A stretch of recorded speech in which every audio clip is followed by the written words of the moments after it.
9, 8, 7, 6, 5, 4, 3, 2, 1.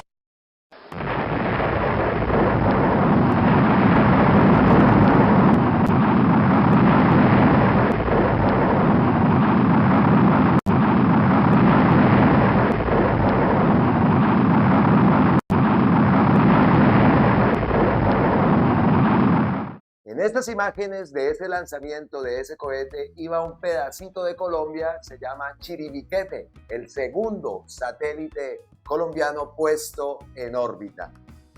Dice el ministro de Defensa, Iván Velásquez, que ha sido lanzado con éxito desde la base espacial de Vandenberg, en Estados Unidos, y así el país fortalece sus capacidades para la protección del territorio, el medio ambiente y la infraestructura estratégica. Como lo decimos, es el segundo satélite que está en órbita, satélite colombiano. No es hecho en Colombia. Vamos ahora más también a mirar ese pedacito, ese punto. ¿De dónde fue hecho el satélite? Y porque en Colombia no se pueden llegar a hacer, aunque esto genere burlas, porque la verdad, cada vez que se habla de cosas que se pueden hacer en Colombia, genera burlas. La gente todavía es, no, nosotros qué vamos a ser capaces. ¿Cómo que qué vamos a ser capaces, hombre? ¿Cómo no vamos a ser capaces? Claro que sí se puede ser, podemos ser capaces de muchísimas cosas. ¿Por qué no? Teniendo el apoyo de un Estado, el apoyo de tecnología, ¿por qué no vamos a ser capaces? Claro que somos capaces. Vamos a ver qué tiene que ver con Chiribiquete aquí en Notipetrovsky, obviamente noticias positivas, porque de esto se trata, ¿no? De lograr que Colombia genere noticias positivas, que no siempre sea lo mismo y lo mismo, no. Aquí queremos destacar las noticias positivas, obviamente no podemos tapar, como lo hemos dicho varias veces, no podemos ocultar también muchas cosas que aún se siguen presentando y que deseamos con el mayor deseo, con las mayores ganas, que no vuelvan a ocurrir, pero desafortunadamente pues poco a poco vamos logrando eso. Pero entonces sigamos destacando la noticia, vamos a ver qué quiere decir Chiribiquete y cómo es la historia de este satélite. Gustavo Petro en su cuenta publica lo siguiente: ha sido lanzado con éxito el segundo satélite de Colombia al espacio. Cita un tuit del ministro Iván Velásquez, donde dice: el segundo satélite de la Fuerza Aérea Colombiana, Chiribiquete, ha sido lanzado con éxito desde la base de la Fuerza Espacial de Vandenberg. El país fortalece sus capacidades para la protección del territorio, el medio ambiente y la infraestructura estratégica. Ese es el trino de Iván Velásquez y acá vamos a ver qué quiere decir Chiribiquete y por qué. Y bueno, la historia del cuento del satélite. Citamos a Infobae. Este artículo es de Joaquín Palacios. Dice: Chiribiquete, el segundo satélite colombiano puesto en órbita, y ayudará en el cuidado del medio ambiente. El satélite se encuentra en órbita desde la mañana del 15 de abril. La Fuerza Aérea Colombiana lo usará para preservar la riqueza ambiental del país. Dice Chiribiquete, acá dice Chiribiquete, pero es Chiribiquete. Chiribiquete significa en lengua carijuna cerro donde se dibuja. Con este nombre se conoce a uno de los más importantes parques naturales del país, pero ahora también nombrará al segundo satélite colombiano que orbita la Tierra. La elección del nombre no está relacionada con el significado, sino con su misión, pues el satélite ahora en la órbita terrestre permitirá que las autoridades colombianas hagan seguimiento a la deforestación en las selvas del país. Con esta herramienta en el espacio, la Fuerza Aérea Colombiana espera apoyar las tareas de lucha contra la minería ilegal, monitorear los gases de efecto invernadero y los lugares desde los que se emiten. La creación de Chiribiquete tomó más de 2 años. En el proceso intervinieron tanto la Fuerza Aérea Colombiana como el Ministerio de Defensa, el de Ciencias de Ecopetrol. Por parte del sector privado se encuentra esa empresa danesa Gorm Space, la canadiense TOTH SpaceX, que fue la encargada de poner el satélite en la estratosfera. Inicialmente, Chiribiquete debería integrar la bóveda celeste en febrero, pero debido a que imprevisto de esta fecha fue reprogramada al 14 de abril, fecha para la cual se tenía previsto ponerlo en órbita, pero debido a las condiciones climáticas, una vez más, se pospuso el lanzamiento, pero como la tercera es la vencida, en la mañana del 15 de abril conquistó el cielo. No viajó solo en la misión Transporter 7, como lo denomina la empresa SpaceX. Se encontraban 51 cargas útiles como otros satélites o vehículos de transferencia orbital. La misión fue completamente exitosa, ya que después de 5 minutos del despegue el satélite fue ubicado y el cohete Falcon 9, encargado del transporte, regresó al punto estimado. Vemos acá unas imágenes, Falcon 9 despegando, que ahí iba un pedacito de Colombia. Chiribiquete relevará de sus funciones a PACSAT-1, el cual fue lanzado en el espacio por la PAC en 2018 desde el Centro Espacial de la India. Pues la vida útil de este era de 5 años y se espera que en 2030 caiga de nuevo en el planeta. Previamente se encontraba Libertad 1, el primer satélite artificial colombiano que fue enviado al espacio en 2008. Se debe resaltar que en la construcción de PACSAT-2, Chiribiquete, nombre completo del artefacto, las mujeres científicas tuvieron un rol protagónico, pues la coronel Sonia Rincón Urbina fue una de las encargadas de supervisar el proyecto. A pesar de este logro, Colombia está muy lejos en la carrera espacial. En esta competición que inició en la década de 1960 durante la carrera armamentística de la Guerra Fría, el líder indiscutible son los Estados Unidos, pues se cuenta con más de 1.800 satélites en el espacio, seguido por China con más de 400, Rusia con más de 150 y el resto de países suman 887. La gran mayoría, el 94% de las naves espaciales lanzadas en 2020 fueron satélites pequeños, satélites que pesan menos de 1.300 libras, 600 kilogramos. La mayoría de estos satélites se utilizan para observar la Tierra o para comunicaciones e Internet. Con el objetivo de llevar Internet a áreas desatendidas del mundo, dos empresas privadas, Starlink by SpaceX y OneWeb, lanzaron juntas casi 1.000 SmallSat solo en 2020. Cada uno de ellos planea lanzar más de 40.000 satélites en los próximos años para crear lo que se denomina las megaconstelaciones en órbita terrestre baja. Por su parte, la Unión Internacional de Telecomunicaciones estima que a principios del 2021 había alrededor de 10.000 satélites activos en órbita alrededor de la Tierra, además de los muchos satélites que ya no están activos y que orbitan como basura espacial. Entonces, este era el artículo, como lo digo. Vamos a darle crédito, obviamente, al autor Joaquín Palacio de InfoBay, este medio. Pues eso es interesante lo que ocurre aquí, pues ya están diciendo que eso fue Duque, que fue esto, que fue lo otro. Pues bien, si fue Duque, pues muy bien, que haya continuado esto y que esto debe continuar. Pero me llama la atención este detalle, este tweet, por ejemplo, vamos a citarlo. La Medusa dice: me encanta que la ciencia y la tecnología estén puestas al servicio de la humanidad, para su bienestar, para el bien común y no de intereses individuales para pacificar y desarrollar nuestra sociedad. Excelente, compartimos el tuit de La Medusa, por eso lo citamos, pero también voy a citar este que dice Sebastián Valencia. Él es aeronáutico, sí, es máster en aeronáutica e ingeniería espacial, el hombre es como entendido del tema y dice algo muy cierto, que lo dije yo al principio del video.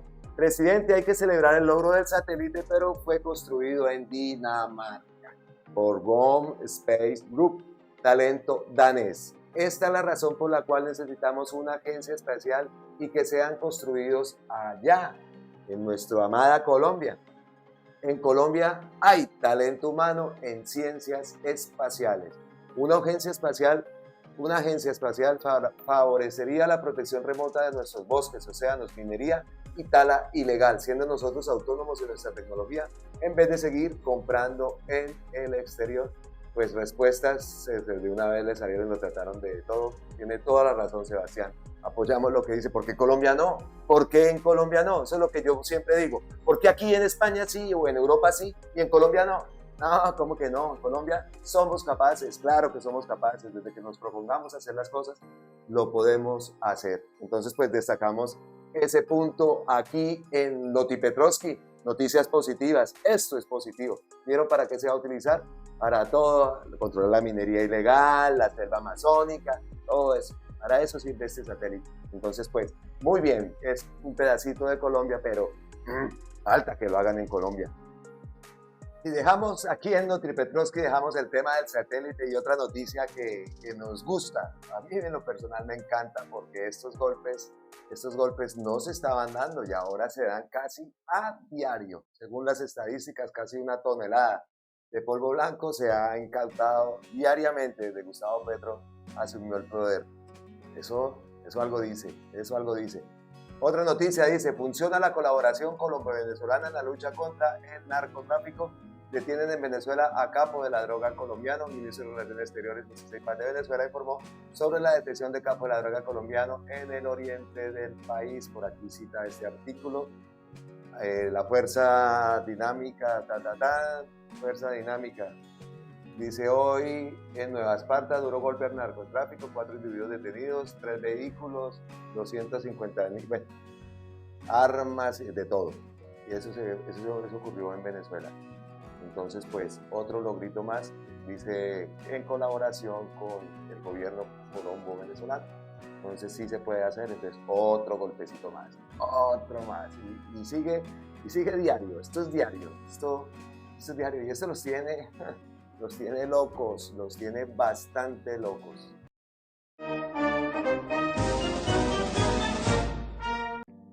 Y como todos sabemos, Gustavo Petro esta semana va a estar en Estados Unidos, tiene reunión con Biden el 20, y hoy majestuoso, un magistral discurso dio ante la ONU otra vez, y gracias a Dios tenemos presidente.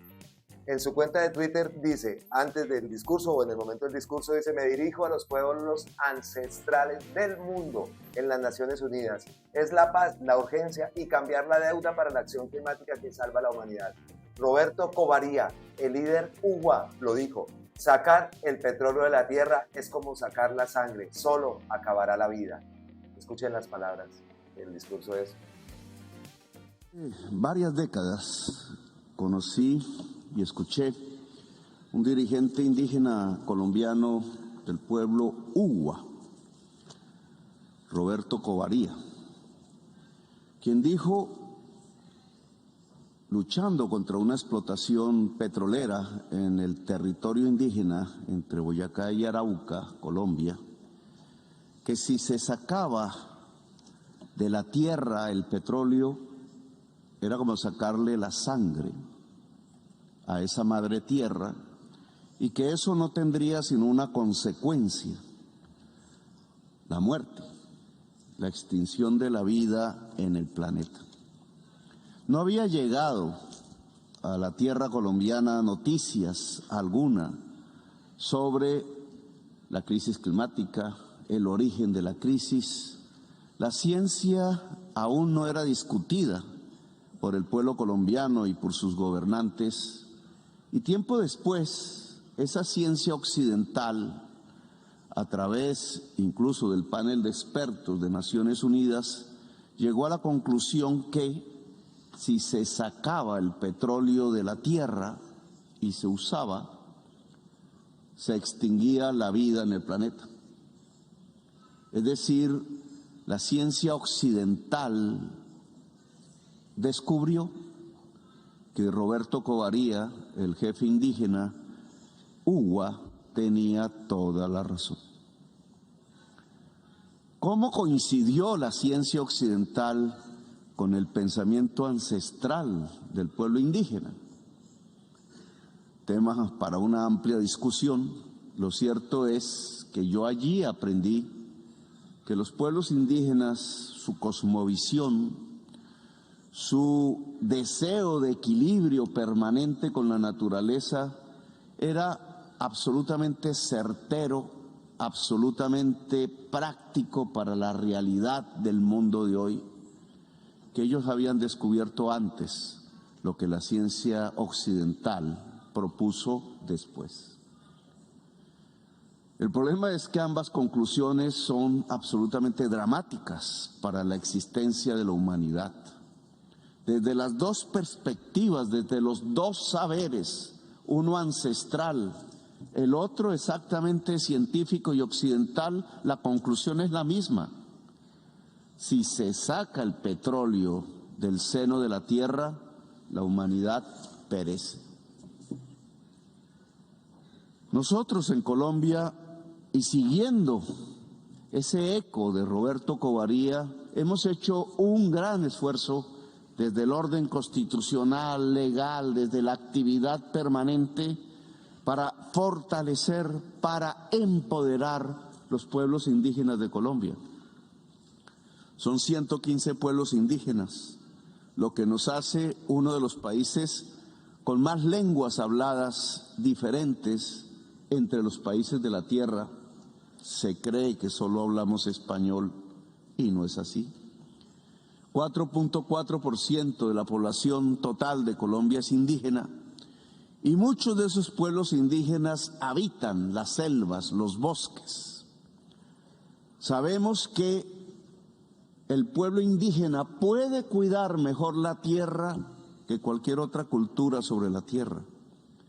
Por eso hemos ampliado, y este gobierno que yo encabezo lo hará más profundamente, la extensión de reservas sobre las selvas, sobre partes del territorio nacional, sobre los lugares donde el agua es vulnerable.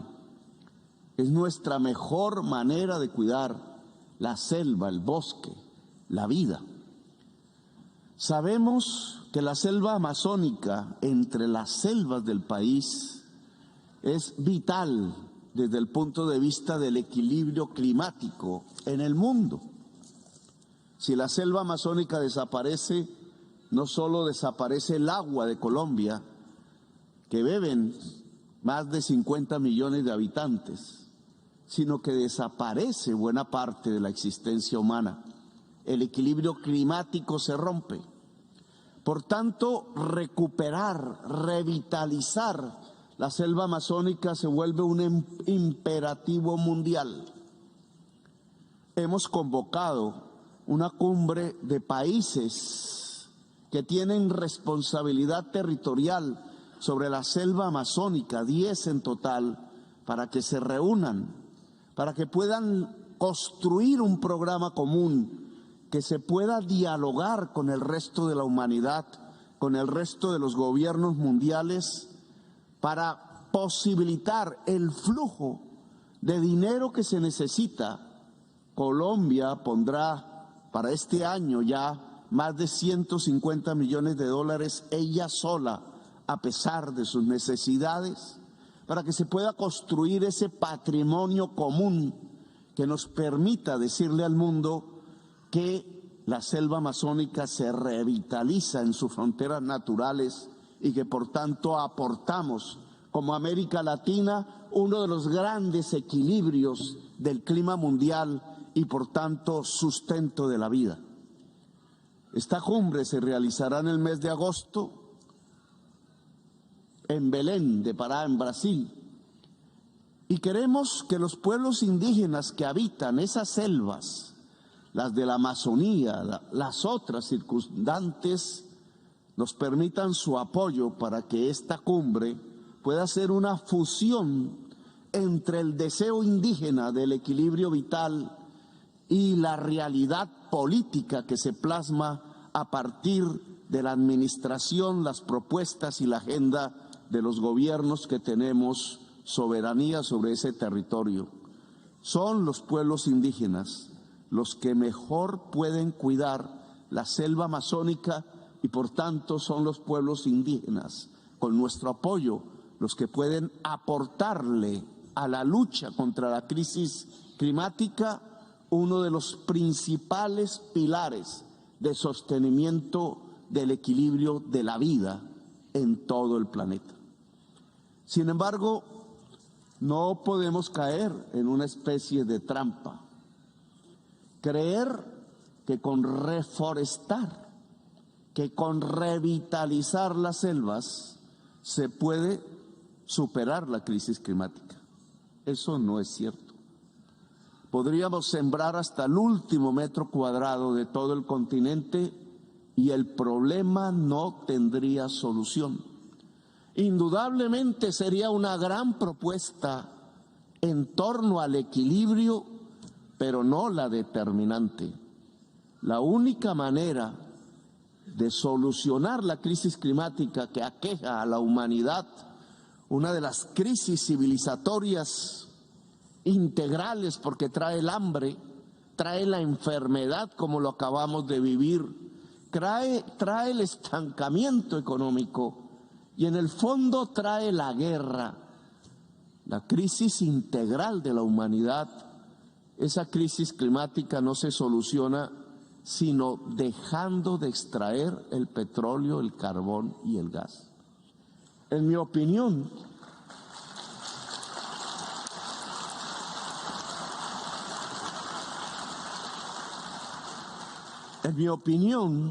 la discusión mundial se está alejando del núcleo central del problema y busca maquillajes. Claro, un mundo de países poderosos que se dedican a la guerra, ¿cómo se van a dedicar a la vida y a salvar la humanidad de la crisis climática? La guerra ha dado la opción para escaparse de las soluciones que implica la crisis climática. Por eso presionar la paz mundial hoy es fundamental. La guerra no conlleva vida, solo conlleva muerte. Nos quita el espacio,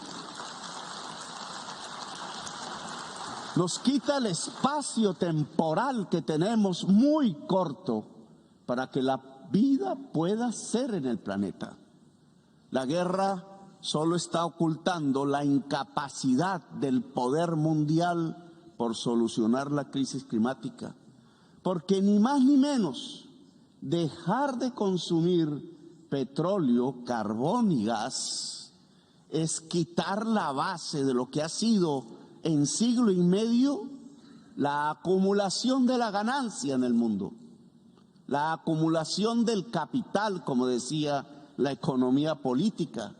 Le estamos suplicando desde este salón al gran capital, sin decirlo, porque el discurso políticamente correcto nos lo impide, que deje de acumular, que se torne en aliado de la vida, lo cual es un imposible prácticamente. Cada vez más, como Roberto Covarría, pienso que por aquí perdemos el tiempo. Y no es que esté pregonando la gran revolución contra el gran capital, que no hubo y que no tenemos tiempo de hacer. Lo que estoy pregonando es que tomemos medidas pragmáticas, y en este foro sí que podría ayudarnos a que las tomáramos, a que las presionáramos. La paz es una, indudablemente, fundamental. Sin tiempo no hay tiempo para la humanidad. Sin tiempo para tomar las decisiones fundamentales, no hay el tiempo que corre como un cronómetro en contra de toda la especie humana para tomar las decisiones. Pero la segunda tiene que ver con que no podemos esperar ya del mercado, del capital privado, la solución fundamental del problema de la crisis climática. 40 años, 4 décadas hemos tomado en toda la existencia humana para convencernos, y se ha convencido a mucha parte de la humanidad, que el mercado lo puede solucionar todo. Bueno, la acumulación del capital mercantil ha producido el mayor daño que la especie humana podía recibir, la posibilidad de su propia extinción. No es de allí donde saldrán las soluciones.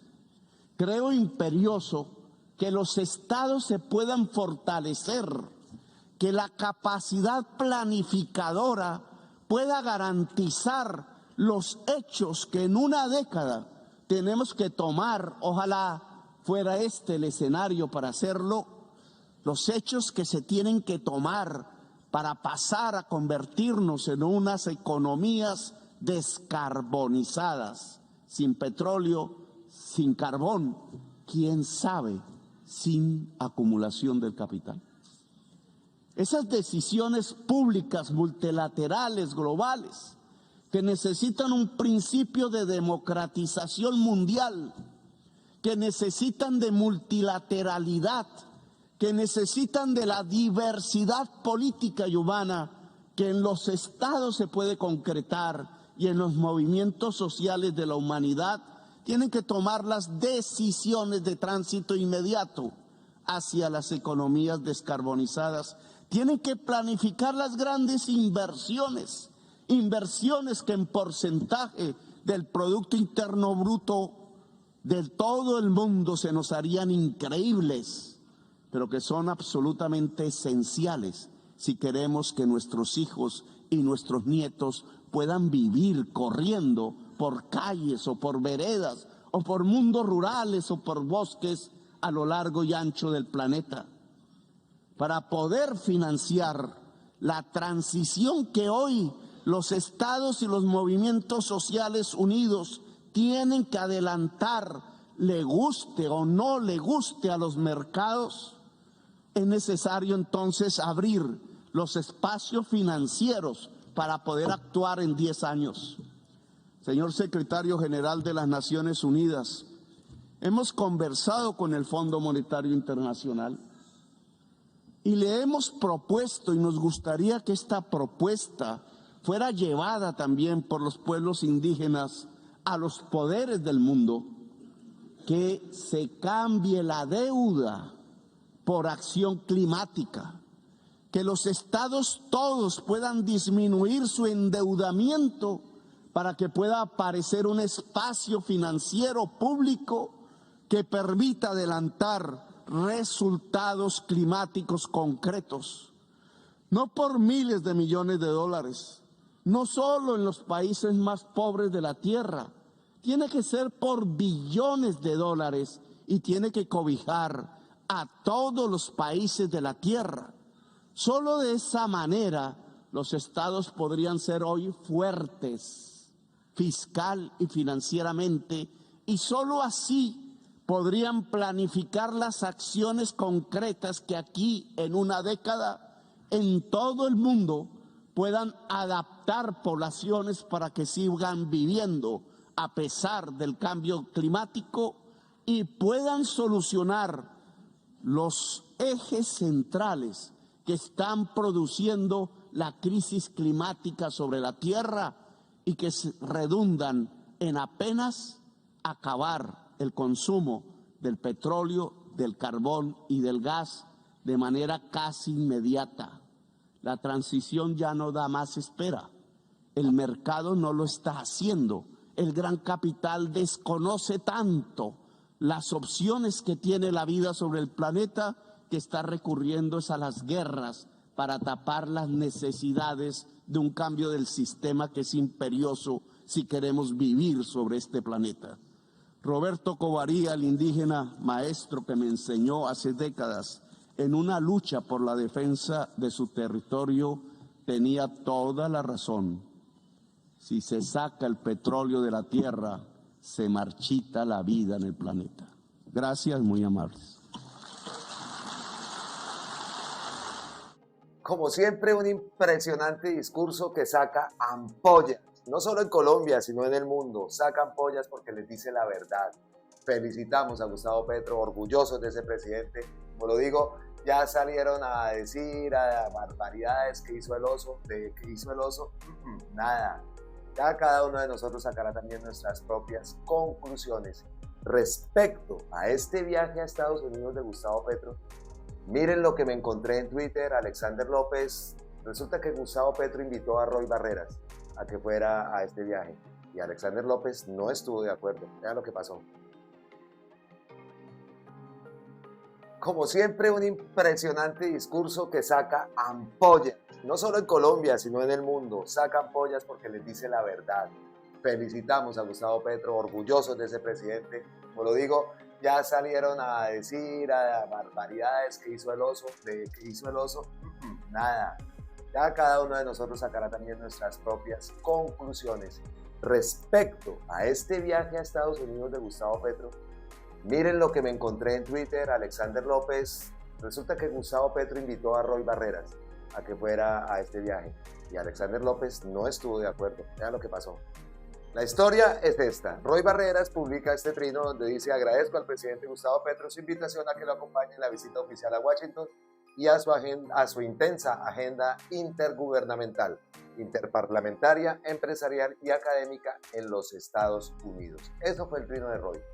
Alexander López contestó: compañero Gustavo Petro, no comparto que en la visita a Estados Unidos invites al señor Roy Barreras. Colombia no lo merece.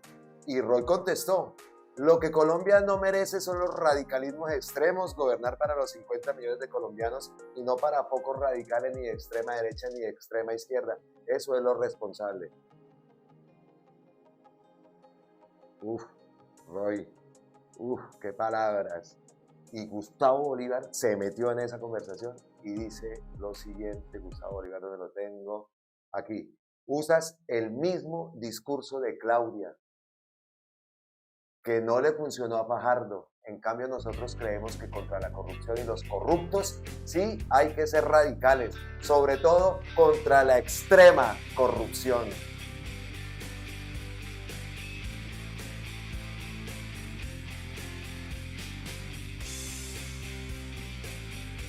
Perfecto, Gustavo Bolívar.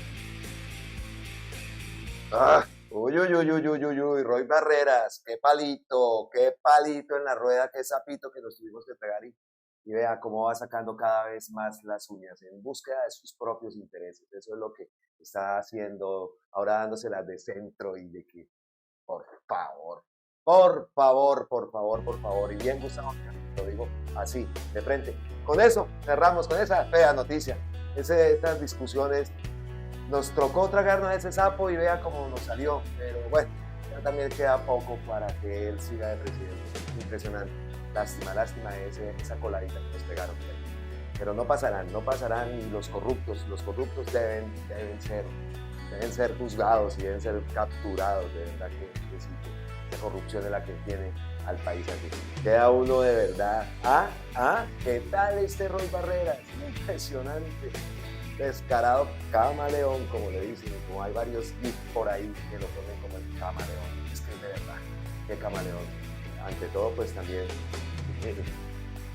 que se recupere de su enfermedad, porque eso sí, con eso sí no se juega, pero decisiones sí, hay muchísimo pesar y muchísima lástima. Pensábamos que en realidad se iba a cambiar, que este personaje iba... No, ya lo demostró y ya cada vez más se echa el propio la soga al cuello, mostrando en realidad cuáles son sus intereses. Pero bueno, no nos vayamos el rato con Roy Barreras, los dejamos aquí, abrazos ancestrales desde la distancia, como siempre, gracias, miles y miles de bendiciones, feliz semana y recuérdelo, esta es Colombia con C, su casa, con C de campesinos, de cambio, de comunicación, de coherencia y de Colombia, principalmente C de Colombia. Nos vemos en la próxima. Gracias. En Antioquia, más de la mitad de las personas no votaron por esto, pero cuando le preguntamos a esa gente del pueblo, ¿usted cree que es justo que tengamos estabilidad laboral? El trabajador, ¿qué nos dice? ¿A que no adivinan ustedes qué nos han dicho los trabajadores de aquí para arriba? Sí queremos estabilidad laboral. Y cuando al vendedor ambulante le decimos, es justo que tenga pensión el vendedor ambulante que hasta ahora no ha tenido seguridad social, el vendedor ambulante nos dice, sí, es justo que tengamos pensión.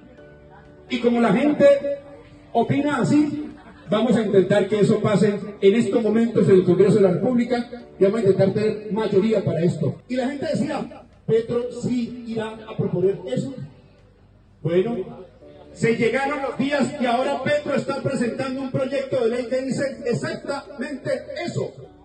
Lo que prometió en campaña electoral, en estos momentos Petro lo ha propuesto con el Ministerio del Trabajo al Congreso de la República. Y ahora los señores enemigos, los del centro, por allá, no sé qué, los de Rodolfo u otros dicen, no podemos sacar adelante esas reformas. Ellos que decían que era pura promesa mentirosa, ahora que Petro lo propone, entonces son ellos los que dicen, no nos convencen la reforma. Bien.